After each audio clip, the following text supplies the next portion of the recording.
ఏ చీర తీసుకుంటే బాగుంటుంది? ఏంటి తెగ ఆలోచిస్తున్నావు?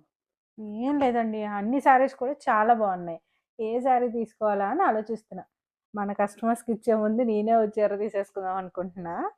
మేడం, మీరే నా కోసం ఒక కలర్ అయితే సజెస్ట్ చేయండి. ఫస్ట్ అయితే శారీ అయితే ఓపెన్ చేసి చూపించేస్తాను. మంచి టిష్యూ శారీ మేడం, అసలు చాలా చాలా బాగుంది. ఇది వచ్చేసరికి ఐస్ బ్లూకి పింక్ కలర్ కాంబినేషన్. డిజైన్ కానీ వీవింగ్ కానీ చాలా యూనిక్గా ఉంది. ఫెదర్ కాన్సెప్ట్లో తీసుకున్న డిజైన్ అనమాట. శారీ ఓపెన్ చేసేస్తున్నాను.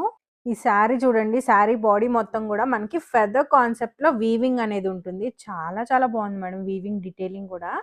బార్డర్ పార్ట్కి వచ్చేస్తే కాంట్రాస్ట్ బార్డర్ ఉంటుంది with temple and mango weaving. Upper బార్డర్లో కూడా సేమ్ మనకి మ్యాంగో వీవింగ్ అనేది ఉంటుంది. పళ్ళు కూడా చాలా రిచ్గా ఉందండి, కాంట్రాస్ట్ పళ్ళు వస్తుంది విత్ ఫ్లోరల్ వీవ్స్తో తీసుకున్నాము. అండ్ బ్లౌజ్ వచ్చేసరికి ఇలా కాంట్రాస్ట్లో బ్రొకేడ్ వివింగ్ బ్లౌజ్ తీసుకున్నాం మేడం విత్ బార్డర్. ఇందులో వచ్చిన కలర్స్ వచ్చేసరికి గ్రీన్కి పింక్ కలర్ కాంబినేషన్, నెక్స్ట్ వచ్చేసరికి యాష్కి పింక్ కలర్ కాంబినేషన్. అన్నిటికీ పింక్ కలర్ అనేది బార్డర్ కామన్గా ఉంది మేడం. ఇది వచ్చేసరికి ఎల్లోకి పింక్ కలర్. అసలు దగదగ మెరిసిపోతున్నాయి చీరలు అయితే. ప్రైస్ ఎంత అనుకుంటున్నారు? జస్ట్ 1550 రూపీస్ మాత్రమే. సో నచ్చిన వాళ్ళు అస్సలు లేట్ చేయకండి మేడం. నాకు నచ్చినట్టే మీలో చాలా మందికి చీరలు నచ్చుంటాయి. వెంటనే స్క్రీన్ మీద కనిపిస్తున్న నెంబర్కి వాట్సాప్ చేసి ఆర్డర్స్ని ప్లేస్ చేసుకోండి.